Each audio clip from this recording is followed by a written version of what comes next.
Welcome to English with Leanne. Today's idiom is a seat at the table or a spot at the table. And we can use this idiom with a number of different expressions: to have a seat at the table, to deserve a seat at the table, to need a seat at the table. And when we use this expression, what we're talking about is not a physical seat, a physical place to sit. That's not what we're talking about. What we're talking about is the right to have a voice, to be able to speak about your opinions, to be heard. And this is about representation, having different people at the discussion, involved in making decisions. You can hear this in a number of different situations. You might hear it in politics, where they say women need to have a spot at the table. And they're not saying that they need to sit there. They're saying that women need to be represented.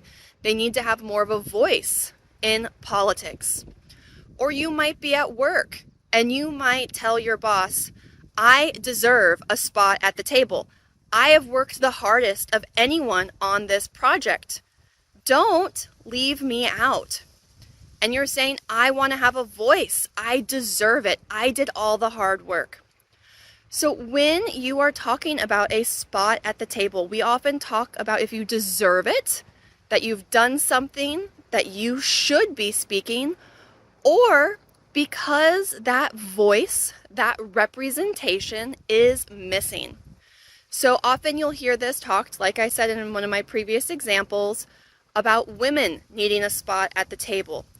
Or maybe a minority should have a seat at the table and they should be able to talk more. So when you use this, think about speaking, being allowed to speak and having people listening to you.